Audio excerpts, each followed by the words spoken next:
بسم اللہ الرحمن الرحیم وَإِذَا سَمِعُوا مَا أُنزِلَ إِلَى الرَّسُولِ تَرَىٰ أَعْيُنَهُمْ تَفِيضُ مِنَ الدَّمْعِ مِمَّا عَرَفُوا مِنَ الْحَقِّ صدق اللہ العظیم۔ آج 7واں پارہ پورا پڑھا گیا ہے اور 8واں پارہ آدھا پڑھا گیا ہے۔ 7ویں پارے کی پہلی آیت وَإِذَا سَمِعُوا مَا أُنزِلَ إِلَى الرَّسُولِ تَرَىٰ أَعْيُنَهُمْ، جب ان کے سامنے قرآن کریم کی آیت تلاوت کی جاتی ہے تو تم دیکھو گے کہ ان کی آنکھوں سے آنسو بہہ رہے ہیں۔ یہ آیت نصارہ کے بارے میں نازل ہوئی تھی۔ حضور اکرم صلی اللہ علیہ وسلم اور آپ کے صحابہ مکہ کے اندر رہتے۔ مکہ کے اندر مکہ والوں نے پریشان کیا، کبھی آپ کی چوکھٹ پر لا کر کوڑا کرکٹ ڈال دیا جاتا، کبھی آپ کے صحابہ کو گرم سلاخوں سے داغا جاتا، کبھی آپ کے صحابہ کو آگ کے انگاروں پر لٹایا جاتا، کبھی صحابیات کی شرمگاہ پر برچہ مار کر ان کو شہید کر دیا گیا۔ الغرض طرح طرح کی تکالیف مکہ کے اندر تھی۔ تو ان تکالیف کو دیکھتے ہوئے حضور اکرم صلی اللہ علیہ وسلم نے مسلمانوں کو حبشہ کی ہجرت کا حکم دیا۔ حبشہ کے بادشاہ کے بارے میں آپ نے سنا تھا کہ وہ نیک انسان ہے، نہ خود ظلم کرتا ہے نہ کسی کو ظلم کرنے دیتا ہے۔ تو آپ نے مسلمانوں کو حکم دیا کہ حبشہ کی طرف ہجرت کریں۔ سب سے پہلی جو ہجرت کری ہے 12 مرد اور 4 عورتیں، اس میں حضرت عثمان رضی اللہ عنہ بھی ہیں اور آپ کی بیوی یعنی حضور کی بیٹی حضرت رقیہ رضی اللہ تعالی عنہ بھی ہیں۔ انہوں نے ہجرت کی حبشہ کی طرف۔ اللہ کے نبی علیہ السلام نے فرمایا کہ حضرت لوط علیہ السلام کے بعد یہ پہلا گھرانہ ہے جس نے ہجرت کی ہے۔ سن 6 کے اندر جب اور زیادہ ظلم اور تکالیف اور بڑھ گئی تو مسلمانوں کی ایک بڑی جماعت نے حبشہ کی طرف ہجرت کری حضرت جعفر رضی اللہ عنہ کے ساتھ۔ اس میں 82 مرد تھے، 18 عورتیں تھیں۔ جب یہ حبشہ جا کر رہنے لگ گئے تو یہاں جو مکہ میں کفار و مشرکین رہا کرتے تھے ان کو سکون نہیں ملا کہ یہ وہاں چین سے کیسے رہ رہے ہیں، چاہیے کہ ان کو پریشان کیا جائے، ظلم کیا جائے۔ تو اس کے لیے مکہ میں 2 آدمیوں کو منتخب کیا گیا جو حبشہ جائیں۔ ایک کو عمر بن عاص کہتے ہیں، ایک کا نام عبداللہ بن ربیعہ ہے۔ یہ دونوں مکہ والوں کی طرف سے نمائندے بن کر حبشہ گئے، بہت سارے ہدیے تحفے لے کر گئے۔ وہاں کے جو پادری تھے ان کو رشوت کے طور پر تحفے ہدیے پہلے دیے، بادشاہ کی خدمت میں خوب نذرانے پیش کیے۔ جب بادشاہ کی خدمت میں نذرانے پیش کر چکے تو انہوں نے بادشاہ سے بات کی کہ بادشاہ، تمہارے ملک میں ہمارے یہاں سے کچھ لوگ آ گئے جو نادان قسم کے ہیں، غلام ہیں، وہ بھاگ کر یہاں آ گئے، اپنے آباء و اجداد کے دین کو چھوڑ دیا، تمہارا بھی دین اختیار نہیں کر رہے اور تمہارے ملک میں رہ رہے ہیں۔ مسلمانوں کے اندر حضرت جعفر رضی اللہ عنہ تمام کی طرف سے نمائندے تھے۔ تو بادشاہ نے کہا میں تمہارے حوالے ان کو نہیں کر سکتا، بلکہ پہلے میں تحقیق کروں گا۔ بلایا مسلمانوں کو، حضرت جعفر رضی اللہ عنہ بات کرنے کے لیے طے ہوئے بادشاہ سے۔ تو حضرت جعفر رضی اللہ عنہ سے بادشاہ نے پوچھا حبشہ کے کہ تمہارا دین کیا ہے، کس دین کے بارے میں بات کر رہے ہیں؟ تو حضرت جعفر رضی اللہ عنہ نے کہا اپنے دین سے متعلق میں بعد میں بتاؤں گا، پہلے آپ ان سے یہ پوچھیں کہ یہ کہہ رہے ہیں کہ ہم بھاگ کر آ گئے، کیا ہم کسی کے غلام ہیں؟ کیا ہم کسی کو قتل کر کر آئیں؟ کیا ہم چوری کر کر آئیں مکہ کے اندر؟ تو عبداللہ بن ربیعہ اور عمر بن عاص نے منع کیا، انہوں نے کوئی جرم نہیں کیا۔ بادشاہ نے کہا تمہارا دین کیا ہے؟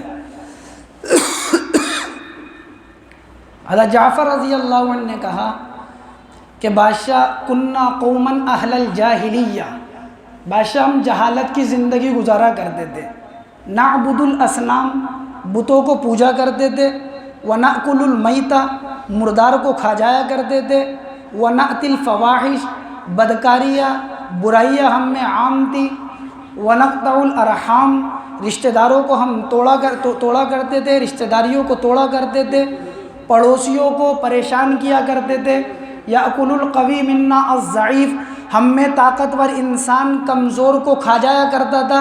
بادشاہ ہمارے درمیان میں ایسا ہی معاملہ چل رہا تھا کہ اللہ نے ہم میں سے ایک رسول کو بھیجا جس کے عالی خاندان ہونے کو ہم جانتے ہیں، جس کے نسب کو ہم جانتے ہیں، جس کی شرافت کو ہم جانتے ہیں۔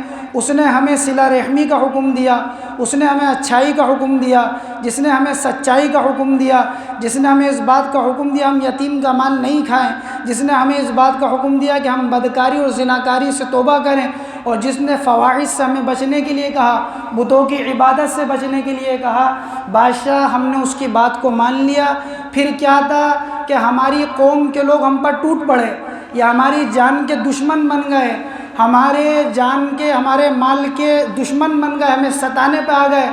بادشاہ سلامت کبھی ایسا ہوتا ہے کہ ہمیں آگ کے انگاروں پر لٹا دیا جاتا ہے صرف اسلام کی وجہ سے، کبھی ایسا ہوتا ہے کہ گرم سلاخوں سے داغ دیا جاتا ہے صرف ایمان کے قبول کرنے کی وجہ سے، کبھی آگ کے انگاروں پر، کبھی پانی کے اندر ہمارے سر کو ڈبو دیا جاتا ہے صرف اسلام کے قبول کرنے کی وجہ سے۔ ہر طاقتور اپنی طاقت کو آزماتا ہے ہمارے بدنوں کے اوپر، ہمارے جسموں کے اوپر، بس یہ ہمارا جرم ہے، ہم نے ایمان کو قبول کر لیا۔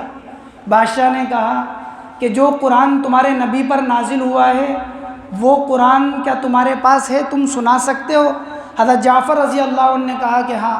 حضرت جعفر رضی اللہ عنہ نے پڑھنے لگے، اعوذ باللہ من الشیطان الرجیم، بسم اللہ الرحمن الرحیم، قاف ہا یا عین صاد، ذکر رحمت ربک عبدہ زکریا اذ نادى ربہ نداء خفیا قال رب انی وہن العظم منی واشتعل الرأس شیبا۔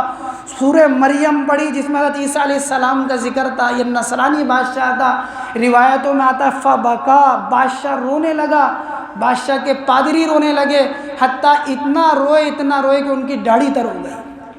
بادشاہ نے کہا یہ کلام تو وہ کلام ہے جو عیسیٰ علیہ السلام کے اوپر نازل ہوا تھا، یہ اور وہ ایک نور سے نکلے ہوئے کلام ہے، اور میں ان کو تمہارے حوالے نہیں کر سکتا۔ یہ لوگ نامراد ہو کر یہاں سے لوٹ گئے، مسلمان یہاں پر رہتے رہے۔ جب مسلمان یہاں پر رہتے رہے، حضور اکرم صلی اللہ علیہ وسلم نے مکہ سے مدینے کی طرف ہجرت کر لی، تو مسلمانوں نے سوچا کہ حبشہ سے اب ہمیں بھی مدینے جانا چاہیے۔ تو جب یہ مدینے جانے لگے تو حبشہ کا جو بادشاہ تھا نجاشی، اس نے 70 پادریوں کو ان مسلمانوں کے ساتھ کیا، 70 راہبوں کو، عالموں کو ان کے ساتھ کیا۔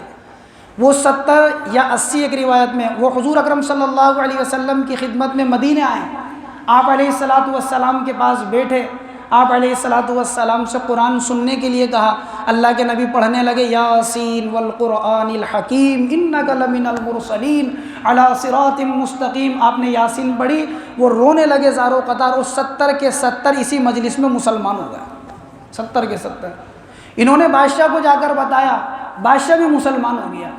یہی وہ بادشاہ تھا نجاشی جس کی حضور اکرم صلی اللہ علیہ وسلم نے نماز جنازہ ادا فرمائی، اور کہاں سے ادا فرمائی تھی؟ مدینے میں، مدینے کے اندر جہاں حضور صلی اللہ علیہ وسلم کا روضہ مبارک ہے۔ تو اگر ہم اس طرف کی طرف چلیں گے تو ایک مسجد غمامہ، ایک مسجد کا نام ہے مسجد غمامہ۔ اس جگہ سے اللہ کے نبی علیہ السلام نے اس بادشاہ کی نماز پڑھائی تھی غائبانہ، سارے دنیا کے پردے اٹھا دیے گئے تھے اور اللہ کے نبی کے سامنے جنازہ کر دیا گیا تھا۔ اسی کو قرآن کہتا ہے وَإِذَا سَمِعُوا مَا أُنزِلَ إِلَى الرَّسُولِ، جب ان کے اوپر رسول تلاوت کرتے ہیں قرآن کی، تَرَىٰ أَعْيُنُهُمْ تَفِيضُ مِنَ الدَّمْعِ، ان کی آنکھوں سے آنسو نکلنے لگتے ہیں۔ اسی پارے کے آخر کے اندر اور 8ویں سپارے کی پہلی لائن، وَأَقْسَمُوا بِاللَّهِ جَهْدَ أَيْمَانِهِمْ لَئِن جَاءَتْهُمْ آيَةٌ لَيُؤْمِنُنَّ بِهَا۔ مشرکین مکہ کی ایک بات نقل کی۔ مشرکین مکہ کا کام کیا تھا؟ کبھی تو اعتراض کرتے تھے، کبھی مطالبہ کرتے تھے۔ کبھی تو اعتراض ہوتا تھا ایسا کیوں ہوا، ایسا کیوں نہیں ہوا۔ کبھی مطالبہ کیا کرتے تھے کہ اگر تم سچے نبی ہو تو ایسا بتاؤ، اگر تم سچے ہو تو ایسا کر کے دکھاؤ۔ اسی میں سے ایک مطالبہ مشرکین مکہ کا یہ تھا کہ اگر تم سچے پکے نبی ہو تو ہم قسم کھا کر کہتے ہیں تمہارے اوپر ایمان لے کر آئیں گے اگر تم صفا پہاڑی کے بارے میں اللہ سے دعا کر دو کہ یہ سونے کی بن جائے۔ صفا پہاڑی، 2 پہاڑی ہیں، ایک کا نام صفا، ایک کا نام مروہ۔ صفا پہاڑی سے سعی شروع ہوتی ہے اور مروہ کے اوپر پوری ہوتی ہے۔ قرآن کیا کہتا ہے؟ ان الصفا والمروۃ من شعائر اللہ۔ صفا پہاڑی کے پاس کھڑے ہوں گے، وہاں سے بیت اللہ دکھتا ہے سامنے کی طرف، آدمی وہاں سے ہاتھ اٹھاتا ہے، دعا کرتا ہے۔ اللہ تعالیٰ آپ کو بھی بیت اللہ کی زیارت نصیب فرمائے اور آپ کے صدقہ طفیل میں اللہ مجھے بھی بار بار نصیب فرمائے۔ تو صفا پہاڑی کے بارے میں انہوں نے کہا کہ اگر تم اس کو دعا کر کے کہہ دو اللہ سے سونے کے بنا دے، ہم تمہارے اوپر ایمان لے کر آ جائیں گے۔ اللہ تعالیٰ نے قرآن میں آیت نازل فرمائی، وَأَقْسَمُوا بِاللَّهِ جَاهَدَ أَيْمَانِهِمْ لَئِن جَاءَتْهُمْ آيَةٌ لَّيُؤْمِنُنَّ بِهَا قُلْ إِنَّمَا الْآيَاتُ عِندَ اللَّهِ وَمَا يُشْرِكُكُمْ أَنَّهَا إِذَا جَاءَتْ لَا يُؤْمِنُونَ۔ اے نبی جی، اللہ کے نبی علیہ الصلوۃ والسلام نے سوچا یہ ایمان لے کر آ جائیں گے، آپ دعا کرنے کے لیے کھڑے ہو گئے تاکہ صفا پہاڑی سونے کی بن جاتا۔ جبریل آئے، نے کہا اللہ کے نبی اگر آپ نے دعا کر دی اور یہ صفا پہاڑی سونے کی بن گئی اور پھر بھی یہ ایمان لے کر نہیں آئے، اللہ سب کو ہلاک کر دے گا۔ اللہ کے نبی علیہ الصلوۃ والسلام نے دعا کا ارادہ ترک کر دیا۔